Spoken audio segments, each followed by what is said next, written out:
14. Mas primeiro, preciso resolver a questão da escola.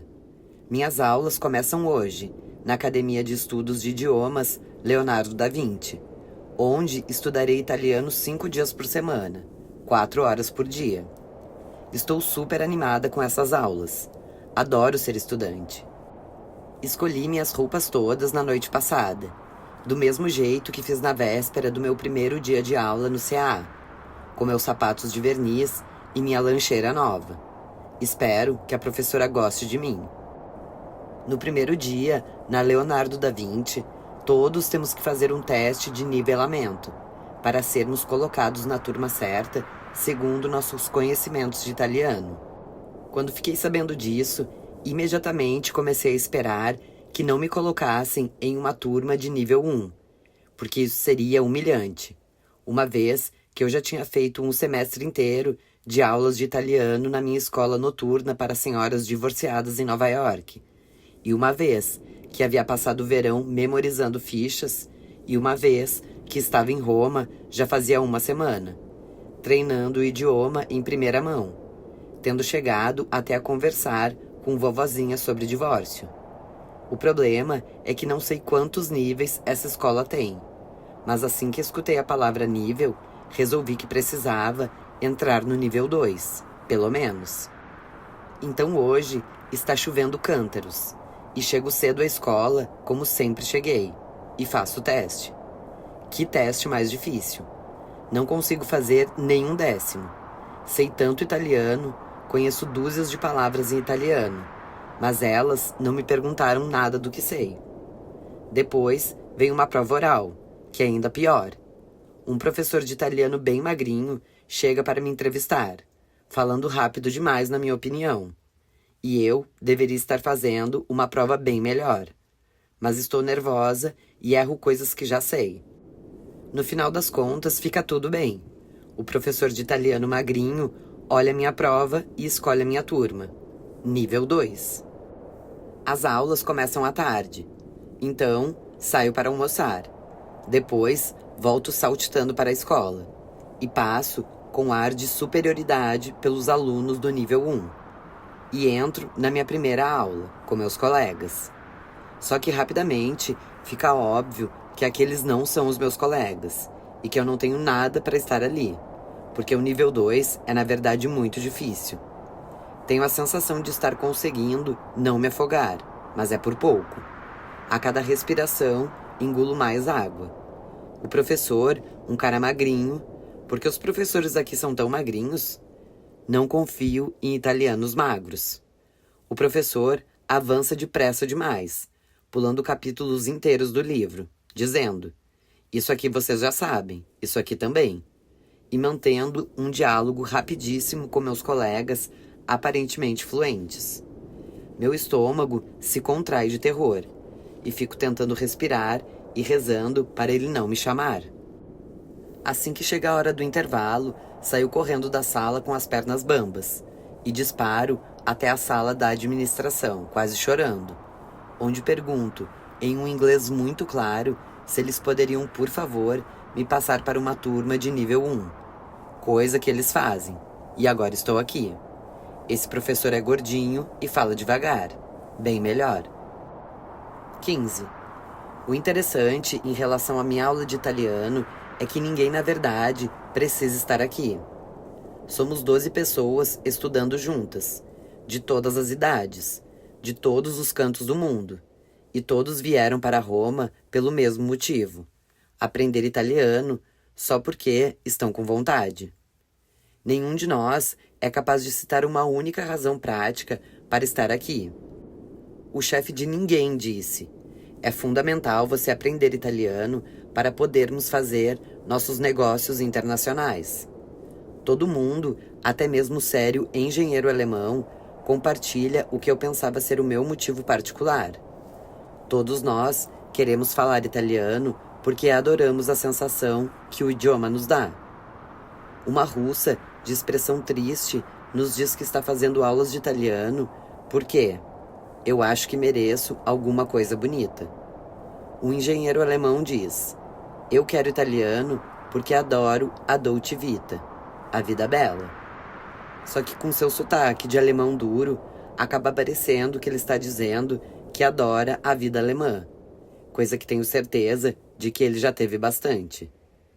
Como descobrirei ao longo dos próximos meses, na verdade, há alguns bons motivos para o italiano ser a língua mais bela e sedutora do mundo, e para não ser a única pessoa que pensa assim. Para entender o porquê, você primeiro precisa entender que a Europa é uma confusão de inúmeros dialetos derivados do latim, que aos poucos, ao longo dos séculos, se transformaram em alguns idiomas distintos: francês, português, espanhol, italiano. O que aconteceu na França, em Portugal e na Espanha foi uma evolução orgânica. O dialeto da cidade mais proeminente se tornou aos poucos a língua oficial da região toda. Portanto, o que hoje chamamos de francês é, na verdade, uma versão do parisiense medieval. O português é, na verdade, o lisboeta. O espanhol é essencialmente o madrilenho. Essas são vitórias capitalistas. A cidade mais forte acabou determinando o idioma do país inteiro. Na Itália foi diferente. Uma diferença importante foi que durante muito tempo a Itália sequer foi um país. Ela só se unificou bem tarde, em 1861, e até então era uma península de cidades-estado em guerra entre si, dominadas por orgulhosos príncipes locais ou por outras potências europeias. Partes da Itália pertenciam à França, partes à Espanha, partes à Igreja e partes a quem quer que conseguisse conquistar a fortaleza ou o palácio local. O povo italiano se mostrava alternativamente humilhado e conformado com toda essa dominação. A maioria não gostava muito de ser colonizada por seus co-cidadãos europeus, mas sempre havia aquele bando apático que dizia: França ou Espanha, contanto que eu possa comer. Toda essa divisão interna significa que a Itália nunca se unificou adequadamente, e o mesmo aconteceu com a língua italiana. Assim, não é de se espantar que durante séculos os italianos tenham escrito e falado dialetos locais incompreensíveis para quem era de outra região. Um cientista florentino mal conseguia se comunicar com um poeta siciliano ou com um comerciante veneziano, exceto em latim, que não chegava a ser considerada a língua nacional. No século XVI, alguns intelectuais italianos se juntaram e decidiram que isso era um absurdo. A Península Italiana precisava de um idioma italiano, pelo menos na forma escrita, que fosse comum a todos. Então, esse grupo de intelectuais fez uma coisa inédita na história da Europa. Escolheu a dedo o mais bonito dos dialetos locais e o batizou de italiano. Para encontrar o dialeto mais bonito, eles precisaram recuar 200 anos, até Florença no século XIV. O que esse grupo decidiu, que a partir dali seria considerada a língua italiana correta, foi a linguagem pessoal do grande poeta florentino Dante Alighieri, ao publicar sua Divina Comédia em 1321, descrevendo em detalhes uma jornada visionária pelo inferno, purgatório e paraíso. Dante havia chocado o mundo letrado ao não escrever em latim. Considerava o latim um idioma corrupto, elitista, e achava que o seu uso, na prosa respeitável, havia prostituído a literatura, transformando a narrativa universal em algo que só podia ser comprado com dinheiro, por meio dos privilégios de uma educação aristocrática. Em vez disso, Dante foi buscar nas ruas o verdadeiro idioma florentino falado pelos moradores da cidade, e usou esse idioma para contar a sua história. Ele escreveu sua obra-prima no que chamava de o doce estilo novo do vernáculo, e moldou esse vernáculo ao mesmo tempo que escrevia, atribuindo-lhe uma personalidade de uma forma tão pessoal quanto Shakespeare um dia faria com um inglês elisabetano. O fato de um grupo de intelectuais nacionalistas se reunir muito mais tarde e decidir que o italiano de Dante seria, a partir dali, a língua oficial da Itália, seria mais ou menos como se um grupo de acadêmicos de Oxford houvesse se reunido um dia, no século XIX, e decidido que a partir daquele ponto em diante, todo mundo na Inglaterra iria falar o puro idioma de Shakespeare. E a manobra realmente funcionou. O italiano que falamos hoje, portanto, não é o romano ou o veneziano, embora essas cidades fossem poderosas do ponto de vista militar e comercial. E sequer é inteiramente florentino. O idioma é fundamentalmente dantesco. Nenhum outro idioma europeu tem uma linguagem tão artística.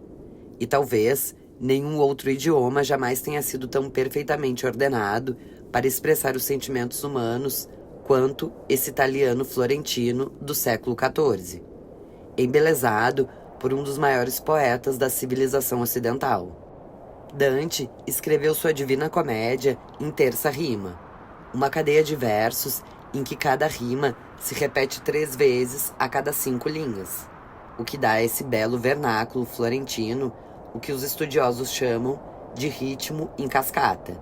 Ritmo esse que sobrevive até hoje no falar cadenciado e poético dos taxistas, açougueiros e funcionários públicos italianos. A última linha da Divina Comédia, em que Dante se depara com a visão de Deus em pessoa, é um sentimento que ainda pode ser facilmente compreendido por qualquer um que conheça o chamado italiano moderno. Dante escreve que Deus não é apenas uma imagem ofuscante de luz gloriosa, mas que ele é, acima de tudo, o amor que move o sol e as outras estrelas. Então, não é mesmo de se espantar que eu quisesse tão desesperadamente aprender esse idioma. 16. Depois de cerca de 10 dias na Itália, a depressão e a solidão acabaram me encontrando. Estou passeando pela Vila Borghese certa tarde, depois de um agradável dia de aula, e o sol está se pondo em tons de dourado acima da Basílica de São Pedro. Sinto-me contente nesse cenário romântico, mesmo estando completamente sozinha, enquanto todas as outras pessoas no parque estão acariciando um amante ou brincando com uma criança risonha. Mas quando paro e me apoio em uma balaustrada para admirar o pôr do sol, acabo pensando um pouco demais, e meus pensamentos se tornam sombrios, e é então que as duas me encontram. Aproximam-se de mim silenciosas e ameaçadoras, como detetives particulares, e então me cercam. A depressão pela esquerda, a solidão pela direita.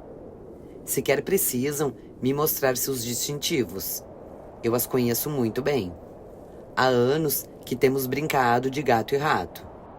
Embora eu reconheça que estou surpresa por encontrá-las nesse elegante jardim italiano ao entardecer. Elas não combinam com esse lugar. Pergunto a elas: como vocês me encontraram aqui?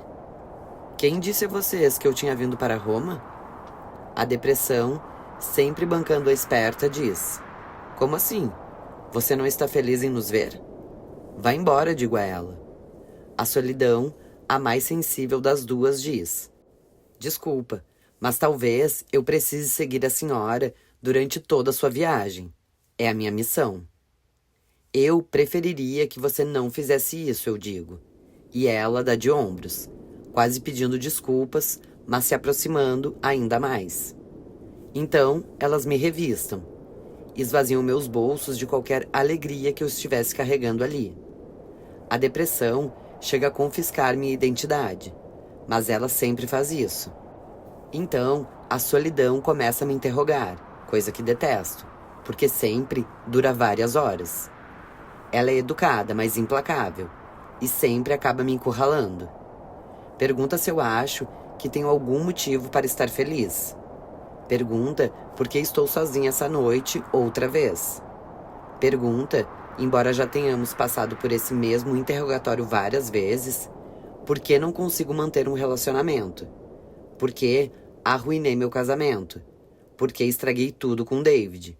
Por que estraguei tudo com todos os homens com quem já estive? Pergunta-me onde eu estava na noite em que completei 30 anos e por que as coisas azedaram desde então. Pergunta por que não consigo me recuperar e por que não estou nos Estados Unidos, morando em uma bela casa e criando belos filhos, como qualquer mulher respeitável da minha idade deveria fazer. Pergunta por que exatamente eu acho que mereço umas férias em Roma, quando transformei minha vida em tamanho caos. Pergunta por que acho que fugir para a Itália como uma estudante universitária vai me fazer feliz. Pergunta onde acho que vou estar quando ficar velha, se continuar vivendo desse jeito. Volto a pé para casa, esperando conseguir me livrar das duas. Mas elas continuam a me seguir, essas duas capangas. A depressão me segura firme pelo ombro, e a solidão me bombardeia com seu interrogatório. Sequer tenho forças para jantar. Não quero que elas fiquem me espionando. Também não quero que subam as escadas até o meu apartamento. Mas conheço a depressão, e sei que ela carrega um cacetete. Então, não há como impedi-la de entrar, se ela decidir que vai fazer isso. Não é justo vocês virem aqui, digo à depressão. Já paguei vocês. Já cumpri a minha pena lá em Nova York. Mas ela simplesmente me dá aquele sorriso sombrio. Acomoda-se em minha cadeira preferida e acende um charuto, enchendo o aposento com a sua fumaça desagradável. A solidão olha aquela cena e dá um suspiro. Em seguida, se deita na minha cama e se cobre com as cobertas. Inteiramente vestida, de sapato e tudo. Estou sentindo que vai me obrigar a dormir com ela de novo essa noite. 17. Eu havia parado de tomar meu remédio poucos dias antes. Parecia simplesmente uma loucura tomar antidepressivos na Itália. Como é que eu poderia ficar deprimida aqui? Nunca quis tomar remédios, para começo de conversa. Passara muito tempo lutando para não tomá-los, sobretudo devido a uma longa lista de objeções pessoais. Por exemplo, os americanos tomam remédios demais. Ainda não sabemos que efeito esse negócio tem no cérebro a longo prazo. E é um crime o fato de até as crianças americanas tomarem antidepressivos nos dias de hoje. Estamos tratando os sintomas, mas não as causas, de uma emergência nacional na área da saúde mental. Mesmo assim, durante os últimos anos da minha vida, não havia dúvida de que eu estava enfrentando graves problemas, e de que esses problemas não estavam indo embora depressa. Conforme o meu casamento se desintegrava e o meu drama com David se desenvolvia, eu passava a apresentar todos os sintomas de uma depressão grave. Perda de sono, apetite e desejo sexual. Crises de choro incontroláveis. Dores crônicas nas costas e no estômago. Introspecção e desespero. Dificuldade para me concentrar no trabalho. Incapacidade até mesmo para me importar com o fato de que os republicanos tinham acabado de roubar uma eleição presidencial. A lista era infindável. Quando se está perdido nessa selva, algumas vezes é preciso algum tempo para você se dar conta de que está perdido. Durante muito tempo, você pode se convencer de que só se afastou alguns metros do caminho e de que a qualquer momento você irá conseguir voltar para a trilha marcada. Então, a noite cai e torna a cair, e você continua sem a menor ideia de onde está. E é hora de reconhecer que se afastou tanto do caminho que sequer sabe mais em que direção o sol nasce. Encarei a depressão como se fosse o maior desafio da minha vida, e é claro que era mesmo. Passei a estudar minha própria experiência depressiva, tentando desvendar suas causas. O que estava na raiz de todo aquele desespero? Seria psicológico? Culpa da minha mãe ou do meu pai? Seria apenas temporário, um período difícil da minha vida? Quando o divórcio terminar, será que a depressão vai terminar também? Seria genético? A melancolia, chamada de muitos nomes, aflige minha família há gerações, junto com o seu triste noivo, o alcoolismo. Seria talvez cultural? Será que isso é apenas a ressaca de uma americana pós-feminista que trabalha tentando encontrar o equilíbrio em um mundo urbano cada vez mais estressante e alienante? Seria astrológico? Será que estou tão triste porque sou uma canceriana sensível, cujas principais características são todas regidas pelo instável Gêmeos? Seria artístico? As pessoas criativas não sofrem sempre de depressão por serem ultrassensíveis e especiais? Seria evolucionário? Será que carrego comigo o pânico residual de quem vem de milênios de tentativas da minha espécie de sobreviver em um mundo brutal? Seria kármico? Será que esses espasmos de tristeza são apenas as consequências de um mau comportamento em vidas passadas? Os últimos obstáculos antes da libertação? Seria hormonal, nutricional, filosófico, sazonal, ambiental? Será que eu estava experimentando uma ânsia universal por Deus? Será que estava com um desequilíbrio químico? Ou será que eu simplesmente precisava transar? Que quantidade incrível de fatores constitui um único ser humano? Em quantas camadas nós funcionamos? E que quantidade de influências recebemos de nossas mentes, corpos, histórias, famílias, cidades, almas e almoços? Passei a ter a sensação de que a minha depressão se devia provavelmente a uma combinação instável de todos esses fatores. E provavelmente também incluía algumas coisas que eu não saberia nem identificar, nem explicar. Então, passei a lutar em todas as frentes.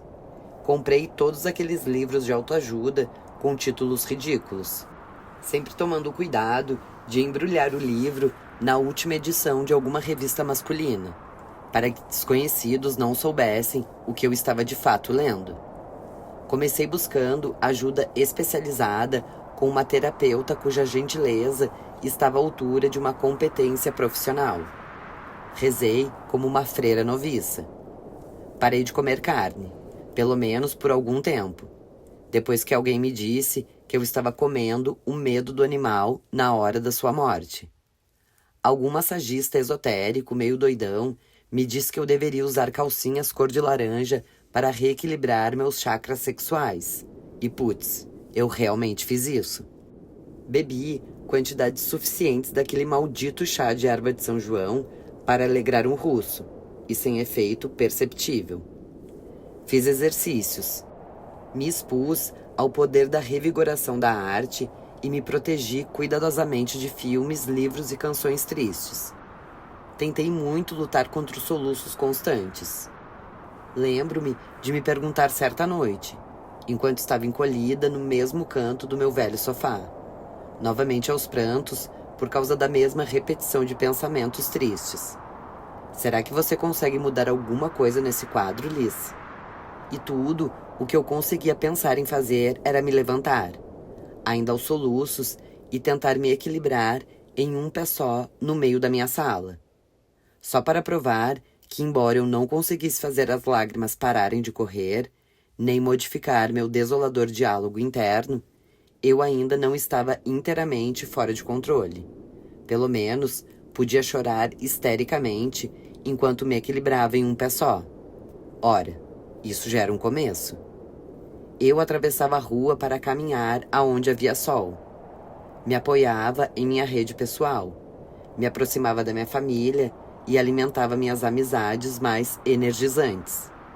E quando aquelas revistas femininas intrometidas não paravam de me dizer que a minha baixa autoestima não estava ajudando em nada a curar a depressão, fiz um bonito corte de cabelos.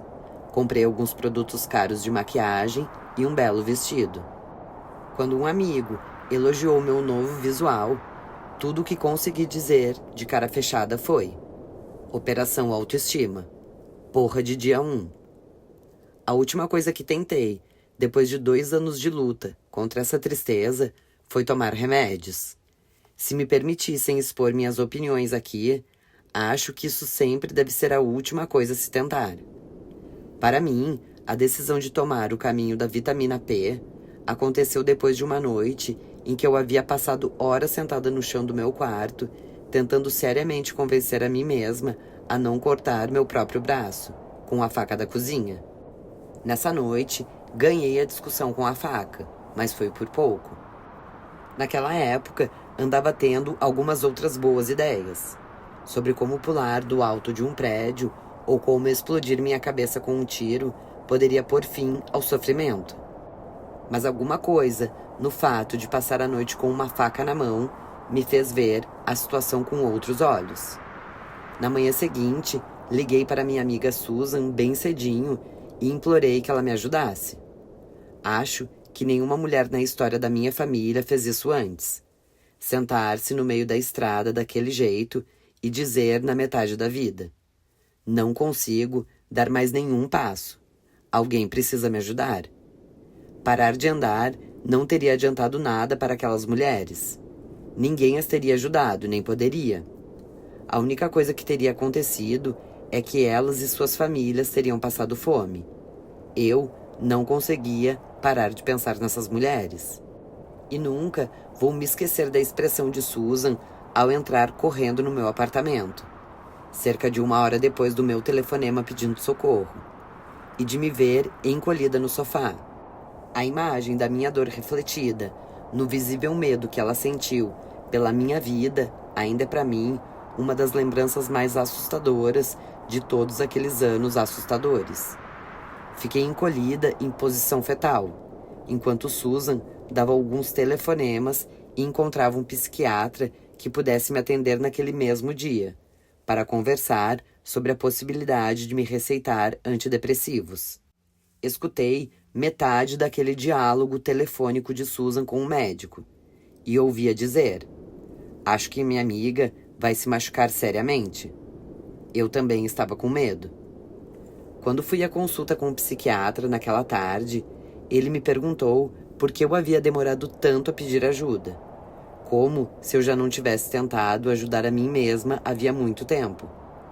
Eu lhe falei sobre minhas objeções e minhas reservas em relação aos antidepressivos. Pus em cima da mesa dele exemplares dos 3 livros que eu já havia publicado e disse: eu sou escritora.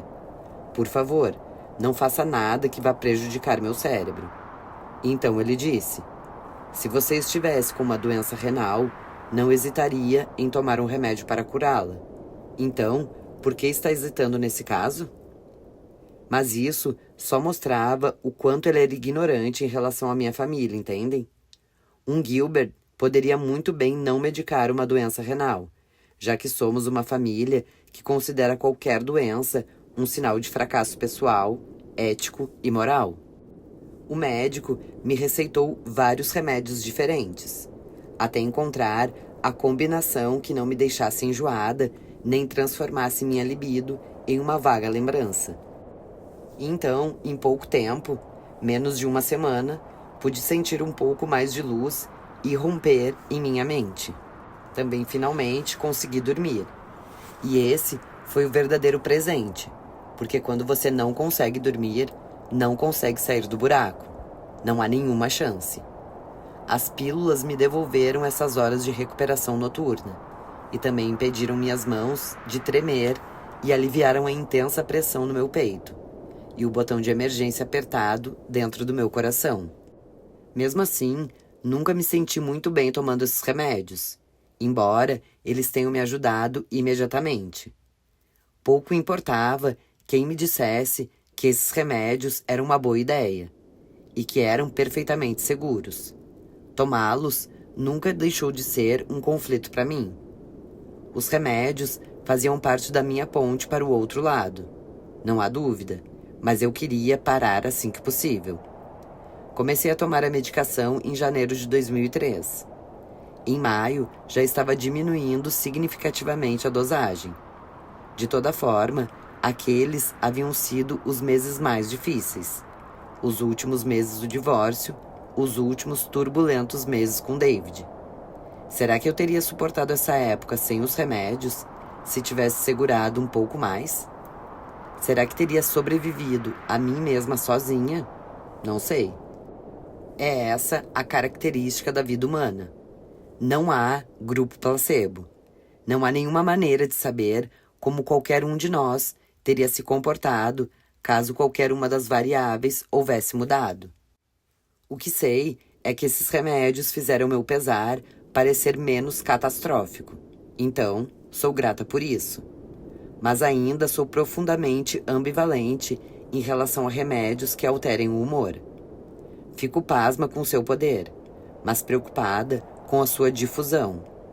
Acho que precisam ser receitados e usados com muito mais moderação nos Estados Unidos, e nunca sem o tratamento paralelo de um aconselhamento psicológico.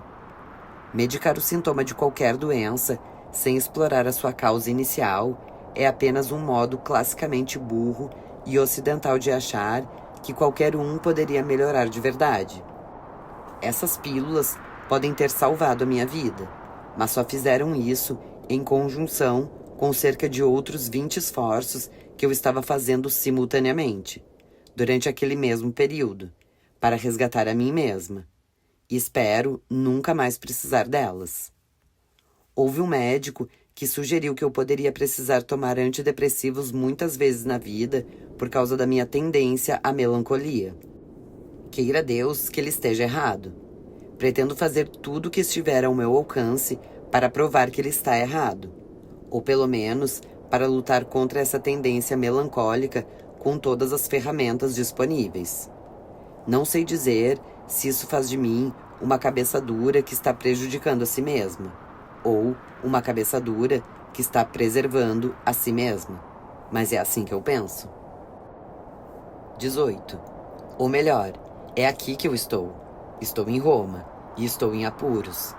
As capangas depressão e solidão tornaram entrar na minha vida sem pedir licença, e acabei de tomar meu último remédio há 3 dias atrás. Existem mais remédios na minha última gaveta, mas não quero tomá-los. Quero ficar livre deles para sempre. Mas também não quero a depressão e a solidão na área, então não sei o que fazer. E estou entrando em uma espiral de pânico. Como sempre entro quando não sei o que fazer. Então o que faço é pegar o meu caderninho mais íntimo que guardo ao lado da cama em caso de emergência. Abro, procuro a primeira página em branco e escrevo: preciso da sua ajuda. E então espero. Depois de um tempinho, surge uma resposta, na minha própria caligrafia.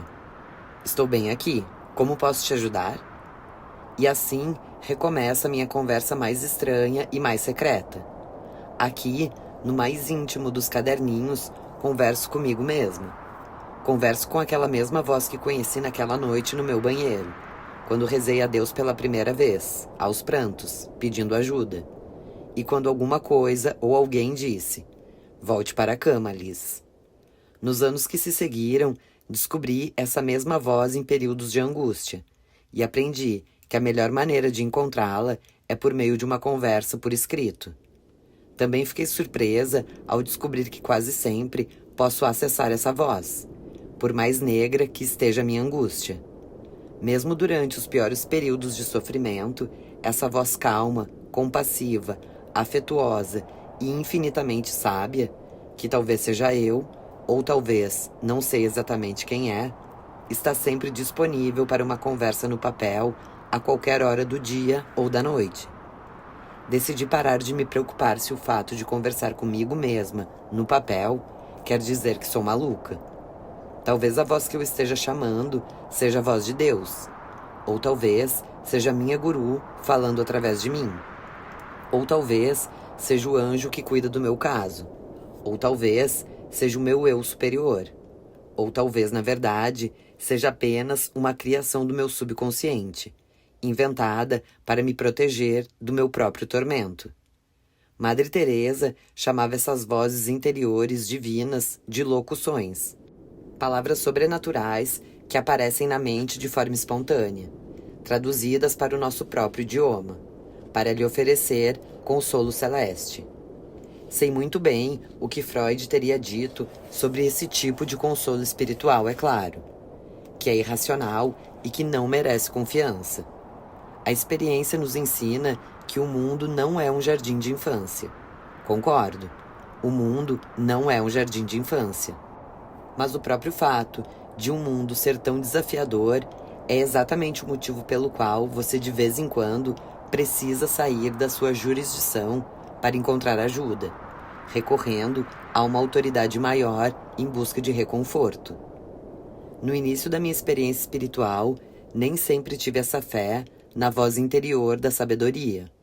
Lembro-me de certa vez recorrer ao meu caderninho íntimo em uma fúria amargurada de raiva e tristeza, e rabiscar uma mensagem para minha voz interior, para meu reconforto interior divino, que ocupou uma página inteira de letras maiúsculas. Porra, eu não estou acreditando em você. Depois de alguns instantes, ainda ofegante, senti um pontinho de luz claramente se acender dentro de mim. Então, me vi escrevendo a seguinte resposta bem-humorada e muito calma. Então, com quem você está falando? Desde então, nunca mais duvidei da sua existência. Logo hoje à noite, estendo outra vez a mão para essa voz. É a primeira vez que faço isso desde que cheguei à Itália. O que escrevo no meu diário essa noite é que estou fraca e com muito medo. Explico que a depressão e a solidão apareceram e que estou com muito medo delas nunca mais irem embora. Digo que não quero mais tomar os remédios, mas estou com medo de precisar tomar. Estou em pânico por nunca mais conseguir dar um jeito na minha vida.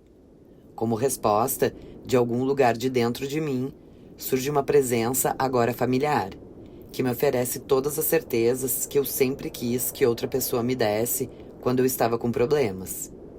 O que me vejo escrevendo para mim mesma no papel é o seguinte: estou aqui. Eu amo você. Não me importa se você tiver que passar a noite inteira acordada chorando. Eu fico com você. Se você precisar dos remédios de novo, não tem problema. Tome. Eu vou amar você do mesmo jeito se fizer isso. Se você não precisar dos remédios, vou amar você do mesmo jeito. Não há nada que você possa fazer para perder o meu amor. Vou proteger você até você morrer. E depois da sua morte, vou continuar protegendo você. Sou mais forte do que a depressão e mais corajosa do que a solidão. E nada nunca vai me desanimar. Hoje, esse estranho gesto interior de amizade, a mão estendida por mim, para mim mesma, quando não há mais ninguém por perto para oferecer consolo, me lembra algo que me aconteceu certa vez em Nova York. Uma tarde, entrei em um prédio comercial às pressas e corri para o elevador que estava parado. Ao entrar, vi a mim mesma de relance no reflexo de um espelho de segurança. Naquele instante, meu cérebro fez uma coisa esquisita. Enviou a seguinte mensagem, que durou uma fração de segundo. Ei, você conhece aquela mulher ali? Ela é amiga sua. E eu, de fato, saí correndo em direção ao meu próprio reflexo, com um sorriso no rosto, pronta para cumprimentar aquela moça cujo nome eu havia me esquecido, mas cujo rosto era tão conhecido. Em uma fração de segundo, é claro, percebi meu erro e ri, envergonhada por não saber como funciona um espelho, feito um cachorro. Por algum motivo, porém, torno a me lembrar desse incidente nessa noite, durante minha tristeza romana, e me vejo escrevendo esse reconfortante lembrete no pé da página. Nunca se esqueça de que um dia, em um instante de espontaneidade, você reconheceu a si mesma como uma amiga. Caiu no sono, segurando o caderninho bem apertado contra o peito, aberto nessa última frase reconfortante. Pela manhã, quando acordo, ainda posso sentir um ranço da fumaça do charuto da depressão, mas ela própria não está por perto. Em algum momento da noite, levantou-se e foi embora. E sua amiga solidão também deu fora. 19. Tem uma coisa estranha, porém. Desde que cheguei a Roma, por algum motivo, não consegui fazer yoga. Durante anos, mantive uma prática regular e séria. E cheguei até trazer meu tapetinho, junto com as minhas melhores intenções. Mas aqui, simplesmente não consigo. Quero dizer, quando é que vou fazer meus alongamentos de yoga? Antes do meu café da manhã italiano reforçado, feito de doces de chocolate e de um duplo cappuccino? Ou depois?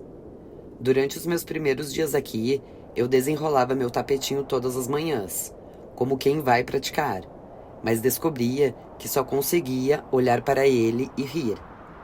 Certa vez, cheguei até a dizer para mim mesma em voz alta, assumindo a persona do tapetinho: "Então, senhorita, vamos ver o que você tem para mostrar hoje." Desconcertada, guardei o tapetinho de yoga no fundo da mala, e ele de fato não tornaria a ser desenrolado até a Índia. Em seguida, saí para dar uma volta e tomei um sorvete de pistache, coisa que os italianos consideram perfeitamente razoável de fazer às 9h30 da manhã.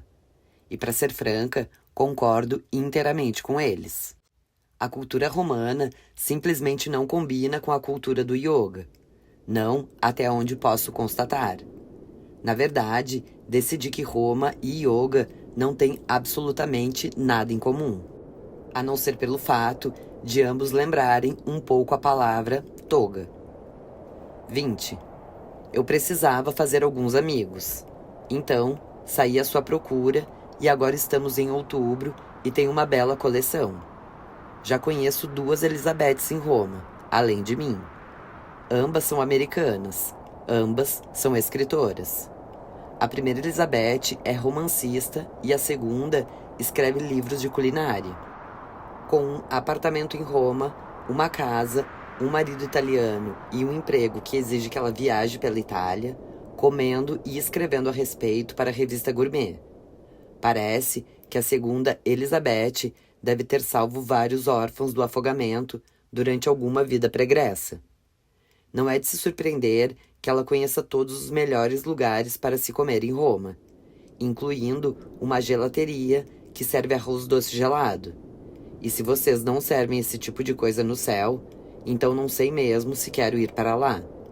Ela me levou para almoçar no outro dia, e o que comemos incluiu não apenas cordeiro, trufas e um carpaccio enrolado em volta de uma mousse de avelã, como também uma exótica porçãozinha de lampacione em conserva, que, como todo mundo sabe, é o bulbo de uma flor, o jacinto selvagem.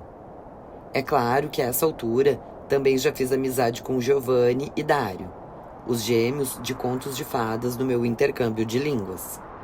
Na minha opinião, a gentileza de Giovanni o torna um tesouro nacional da Itália. Ele ganhou meu carinho para todo sempre no dia em que nos conhecemos, quando eu estava frustrada com a minha incapacidade de encontrar as palavras que queria em italiano. E ele pôs a mão no meu braço e disse: "Liz, você tem que ser muito gentil com você mesma quando estiver aprendendo qualquer coisa nova." Algumas vezes, sinto que ele é mais velho do que eu, com seu rosto compenetrado, seu diploma de filosofia e suas opiniões políticas sérias. Gosto de tentar fazê-lo rir, mas Giovanni nem sempre entende as minhas piadas. É difícil compreender o humor de um segundo idioma, sobretudo quando se é um rapaz tão sério quanto Giovanni. Noite dessas ele me falou: "Quando você está sendo irônica, sempre fico para trás. Sou mais lento. É como se você fosse o raio e eu fosse o trovão." E eu pensei: isso, amor. E você é o imã e eu sou o aço. Me leva até o seu couro. Tire a minha renda. Mas ainda assim, ele não me beijou. Não vejo muito o outro gêmeo Dário, embora ele passe bastante tempo com Sophie. Sophie é minha melhor amiga de aula de italiano. E sem dúvida, é alguém com quem você também gostaria de passar o seu tempo, se você fosse Dário. Sophie é sueca e tem pouco menos de 30 anos. E é tão bonita que você poderia colocá-la em um anzol e usá-la como isca para pegar homens de todas as nacionalidades e faixas etárias possíveis.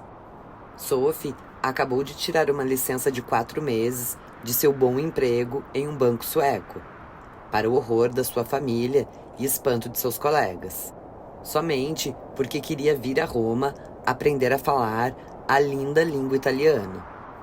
Todos os dias depois da aula, Sophie e eu vamos nos sentar à margem do Tibre, para tomar nosso gelato e estudar juntas. Nem seria certo chamar isso de estudo, essa coisa que fazemos juntas. Está mais para uma admiração compartilhada da língua italiana, quase um ritual de adoração. E não paramos de sugerir uma outra novas e maravilhosas expressões. No início, eu gostava de pensar que Sophie e eu parecíamos irmãs. Então, no outro dia, estávamos andando de táxi por Roma e o cara que dirigia perguntou se Sophie era minha filha. Gente, vejam bem, a moça só tem uns 7 anos a menos do que eu. Entrei em total paranoia, tentando explicar para mim mesma o que ele acabara de dizer. Por exemplo, pensei, talvez esse taxista romano não fale muito bem italiano, e na verdade tenha querido perguntar se a gente era irmã. Mas não, ele disse filha, e quis dizer mesmo filha. O que posso dizer? Passei por muita coisa durante esses últimos anos. Devo estar com uma aparência bem sofrida e velha depois do divórcio. Mas como diz a velha canção country texana, já fui enganado, processado e tatuado. E ainda estou aqui, bem em pé na sua frente. Também fiz amizade com um casal legal, Maria e Júlio, que me foi apresentado por minha amiga Anne, uma pintora americana que morou em Roma alguns anos atrás. Maria é dos Estados Unidos, Júlio é do sul da Itália. Ele é cineasta e ela trabalha para uma organização internacional de política agrícola. Ele não fala muito bem inglês, mas ela fala italiano fluentemente. Nada demais, já que também é fluente em francês e chinês. Júlio quer aprender inglês e perguntei a ele se poderia treinar conversação comigo em mais um intercâmbio de línguas.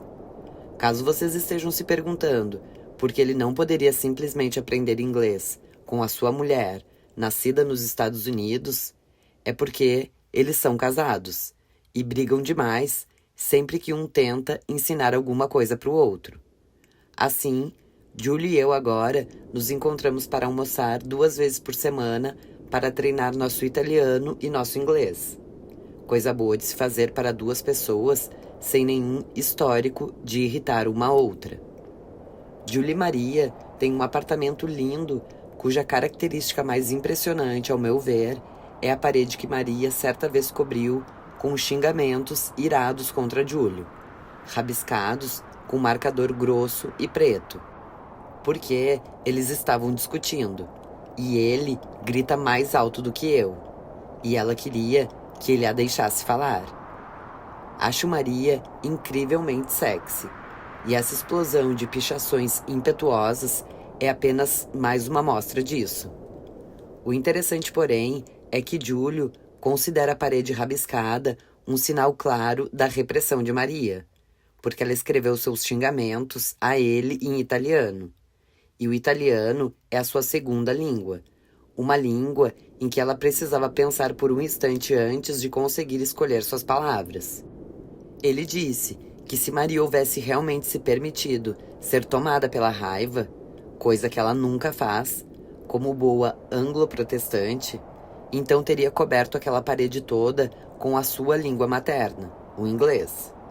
Ele diz que todos os americanos são assim, reprimidos, o que os torna perigosos e potencialmente mortais quando perdem as estribeiras de verdade. Povo selvagem, pontifica ele. O que me encanta é que estamos todos tendo essa conversa em volta de um agradável e tranquilo jantar, olhando para essa mesma parede. Mais vinho, amor? Pergunta Maria. Mas agora, meu novo melhor amigo na Itália, claro, é Luca Spaghetti. Aliás, até na Itália, ter o sobrenome Spaghetti é considerado algo muito engraçado. Sou grata a Luca, porque ele finalmente me permitiu ficar quites com meu amigo Brian, que teve a sorte de, quando era criança, ter um vizinho de porta de origem indígena chamado Denis Haha, e que, portanto, sempre pode se gabar de ter um amigo com um nome mais legal. Finalmente posso competir. Luca também fala um inglês perfeito e é bom de garfo, o que faz dele uma companhia estupenda para gente comilona como eu. Ele muitas vezes me telefona no meio do dia para dizer: Ei, estou aqui bem pertinho da sua casa. Quer me encontrar para tomar um café rápido? Ou para comer uma rabada? Passamos um tempão nesses restaurantezinhos escondidos nas ruelas de Roma. Gostamos dos que têm iluminação com lâmpadas fluorescentes e nenhum letreiro na porta. Toalhas de mesa quadriculadas de vermelho. Licor, limoncello feito em casa. Vinho tinto feito em casa. Pratos de massa servidos em porções inacreditáveis pelo que Luca chama de pequenos Júlio Césares. Romanos típicos, orgulhosos e truculentos, com as costas das mãos bem cabeludas e topetes cuidados com amor. Certo dia eu disse a Luca: me parece que esses caras se consideram em primeiro lugar romanos, em segundo lugar italianos e em terceiro lugar europeus. Ele me corrigiu. Não, eles são em primeiro lugar romanos, em segundo lugar romanos e em terceiro lugar romanos. E todos eles são imperadores. Luca é contador, um contador italiano, o que significa que, segundo sua própria definição, ele é um artista, porque existem várias centenas de leis tributárias em vigor na Itália, e todas elas se contradizem entre si. Assim, fazer uma declaração de imposto de renda aqui exige muita improvisação. Acho engraçado que ele seja contador, porque esse parece um trabalho sisudo demais para um cara tão descontraído. Por outro lado, Luca acha engraçado que exista outro lado de mim, o lado do yoga, que ele nunca viu. Ele não consegue imaginar por que eu iria querer ir para a Índia, e para um ashram ainda por cima, quando poderia simplesmente passar o ano inteiro na Itália, lugar que obviamente combina comigo. Sempre que me vê enxugando o molho que sobrou no meu prato com um naco de pão e em seguida lambendo os dedos, ele diz: o que você vai comer quando for para a Índia? Algumas vezes ele me chama de Gandhi em um tom dos mais irônicos, geralmente quando estou abrindo a segunda garrafa de vinho. Luca já viajou bastante, embora alegue que nunca poderia viver em nenhum outro lugar que não fosse Roma, perto da sua mãe, já que afinal de contas, ele é um homem italiano. O que ele pode fazer? Mas não é apenas sua mãe que o faz ficar por aqui. Ele tem 30 e poucos anos e namora a mesma mulher desde a adolescência, a graciosa Juliana, que Luca descreve carinhosa e adequadamente como pura como água e sabão, em sua doce inocência. Todos seus amigos são os mesmos desde a infância, e todos são do mesmo bairro. Todo domingo, eles assistem juntos aos jogos de futebol, no estádio ou em um bar, se os times romanos estiverem jogando fora de casa. E em seguida, voltam todos separadamente para as casas onde cresceram, para comer as refeições das tardes de domingo preparadas por suas respectivas mães e avós. Se eu fosse Luca Spaghetti, também não sairia de Roma. Mas Luca esteve nos Estados Unidos algumas vezes e gosta do país. Considera Nova York fascinante, mas acha que as pessoas lá trabalham demais, embora reconheça que elas parecem gostar disso, enquanto os romanos trabalham muito e detestam. Aquilo de que Luca Spaghetti não gosta é a comida americana, que ele diz poder ser descrita em 2 palavras: pizza ruim. Eu estava com Luca na primeira vez em que tentei comer os intestinos de um cordeiro recém-nascido. É uma especialidade romana. Do ponto de vista culinário, Roma é uma cidade um tanto brutal, conhecida por seus pratos típicos rústicos, como tripas e língua. Todas as partes do animal que os ricos do norte jogam fora. Meus intestinos de cordeiro estavam razoáveis, contanto que eu não pensasse muito no que eram. Foram servidos em um molho espesso, amanteigado e picante que estava delicioso, mas os intestinos tinham uma consistência de intestinos. Algo mais parecido com fígado, mas mais esponjoso. Estava indo tudo bem, até eu começar a pensar em como poderia descrever aquele prato e pensei: não parecem intestinos. Na verdade, parecem lombrigas. Então, empurrei o prato para o lado e pedi uma salada. Não gostou? Perguntou Luca, que adora esse prato. Aposto que Gandhi nunca comeu intestinos de cordeiro na vida, falei. Poderia ter comido. Não, Luca, não poderia não. O Gandhi era vegetariano. Mas os vegetarianos podem comer isso, insistiu Luca. Porque isso aqui não é nem carne, Liz. É só merda. 21. Reconheço que algumas vezes me pergunto o que estou fazendo aqui. Embora tenha vindo à Itália para ter uma experiência de prazer, durante minhas primeiras semanas aqui, senti um certo pânico em relação a como se faz isso. Para falar francamente, o prazer puro não é o meu paradigma cultural. Venho de uma longa linhagem de pessoas super cumpridoras do seu dever. A família da minha mãe era de imigrantes suecos, que nas fotografias aparecem com cara de quem, se um dia tivesse visto algo de prazeroso na vida, teria pisado em cima com suas botas de solo de prego. Meu tio chama todos eles de tão sem graça quanto vacas. O lado da família do meu pai era de puritanos ingleses, famosos por sua inclinação para a vida boa. Se eu consultar a árvore genealógica do meu pai até o século XVII, sou capaz até de encontrar parentes chamados diligência e docilidade. Meus pais, por sua vez, têm uma pequena fazenda, e minha irmã e eu fomos criadas trabalhando. Aprendemos a ser fortes, responsáveis, as melhores alunas da turma na escola, as babás mais eficientes e organizadas da cidade. O perfeito modelo em miniatura dos nossos pais, fazendeiro e enfermeira, dois verdadeiros carnívoros suíços, nascidos para executar todo tipo de tarefa. Havia muita diversão na minha família, muito riso, mas as paredes eram cobertas por listas de coisas a fazer, e nunca vivi e nem presenciei o perfeito ócio nenhuma vez em toda a minha vida. Falando de modo geral, porém, os americanos são dotados de uma incapacidade de relaxar e se deixar levar pelo simples prazer.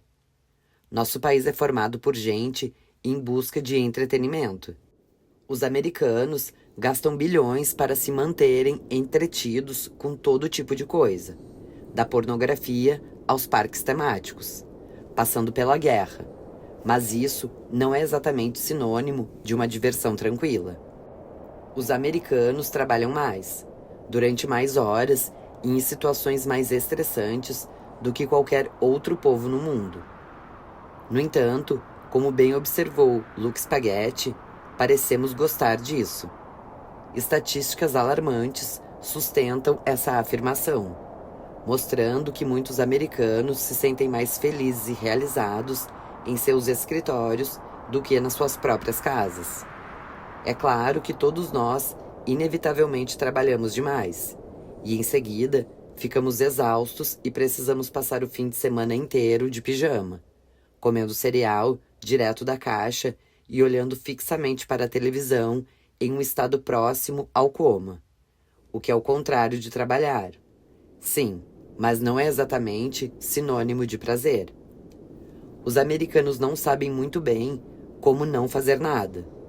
Essa é a causa daquele grande e triste estereótipo americano. O executivo super estressado que sai de férias, mas não consegue relaxar. Certo dia, perguntei a Luke Spaghetti se os italianos têm esse mesmo problema quando tiram férias.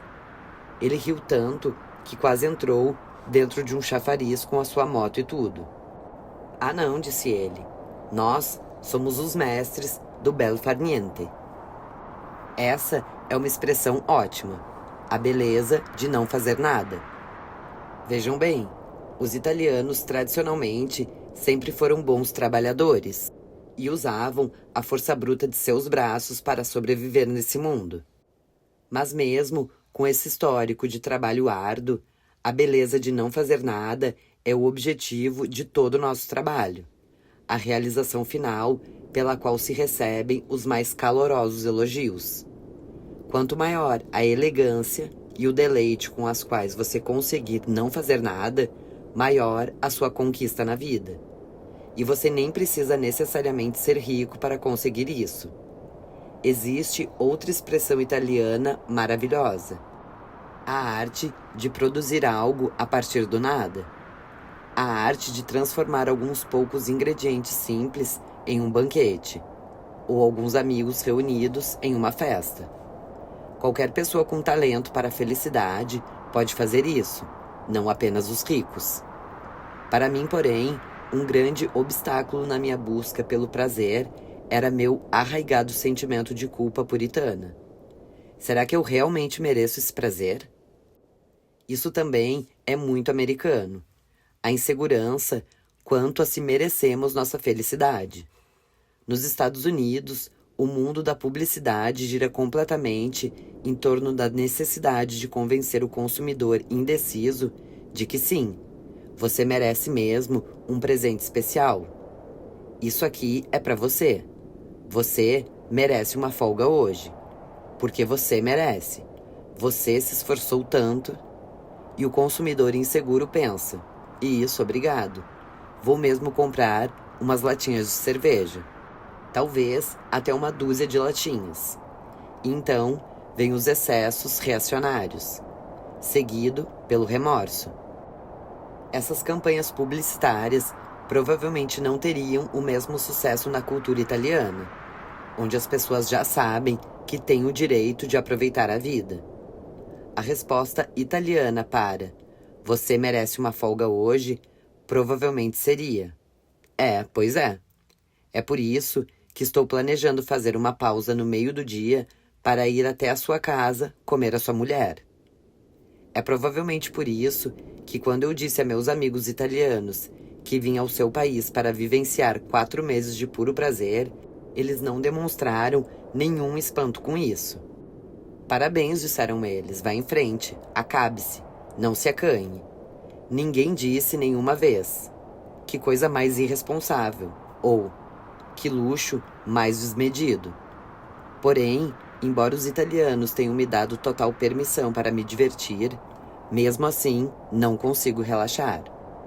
Durante minhas primeiras semanas na Itália, todas as minhas sinapses protestantes zuniam de preocupação, à procura de uma tarefa para cumprir. Eu queria abordar o prazer como se ele fosse um dever de casa, ou um gigantesco projeto para alguma feira de ciências.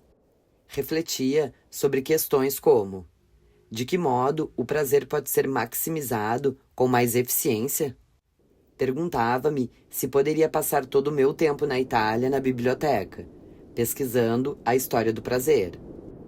Ou talvez eu devesse entrevistar italianos que já tiveram muito prazer na vida, para lhes perguntar que sensação seu prazer lhes dá, e depois escrever um relatório sobre o assunto, com espaçamento duplo e margens de 2,5 cm, talvez, para ser entregue na segunda-feira bem cedinho.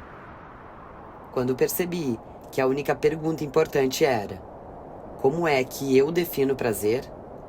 E que eu estava de fato em um país onde as pessoas me permitiam explorar essa pergunta livremente, tudo mudou. Tudo se tornou delicioso. Tudo que eu precisava fazer era me perguntar todos os dias pela primeira vez na vida: o que você gostaria de fazer hoje, Liz? O que te daria prazer nesse momento?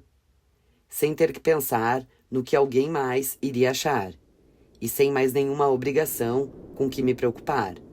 Essa pergunta finalmente se tornou clara e absolutamente pessoal.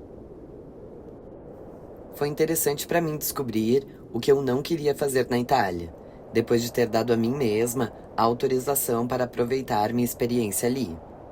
Existem tantas manifestações de prazer na Itália e eu não tinha tempo para prová-las todas. Aqui você precisa, de certa forma, escolher o seu prazer principal, ou então fica soterrado. Já que era assim, não me interessei pela moda, nem pela ópera, nem pelo cinema, nem por carros de luxo. e nem tampouco por esquiar nos Alpes. Sequer tive vontade de ver muita arte. Tenho um pouco de vergonha de confessar isso, mas não visitei um museu sequer durante meus 4 meses na Itália. Ai, cara, é pior ainda.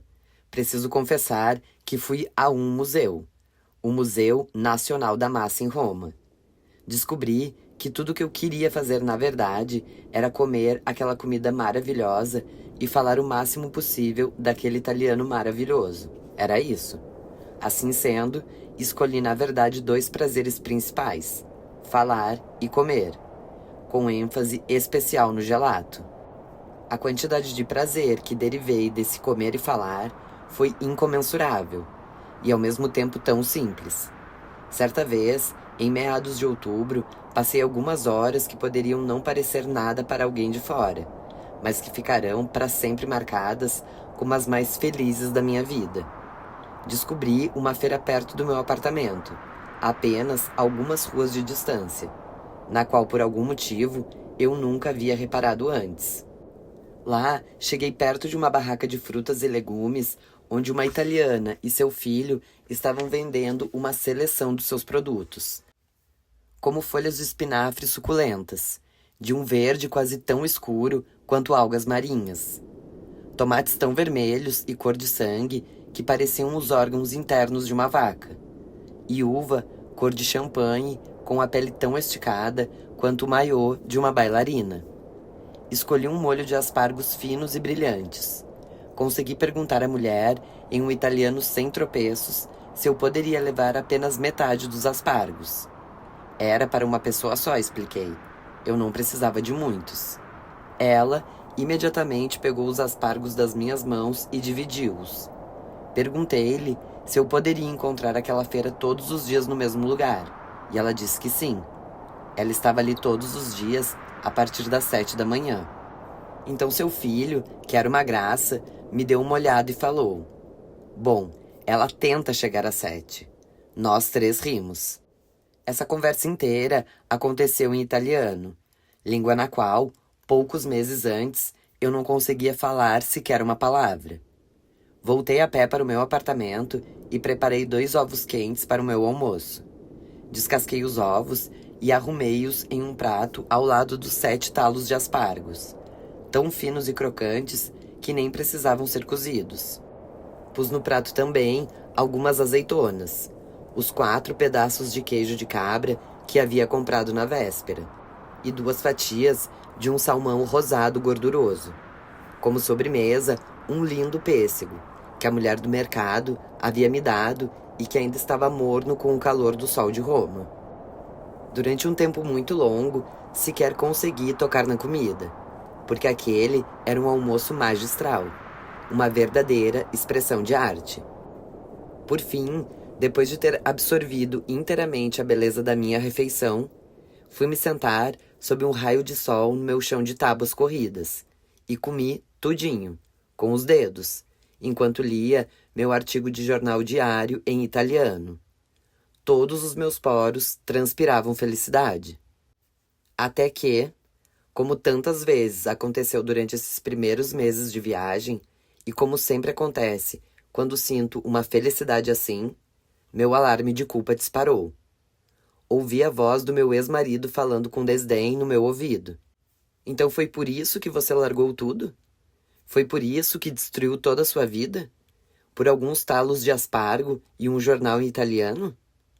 Respondi a ele em voz alta. Em primeiro lugar, falei: "Me desculpe, mas isso aqui não é mais problema seu."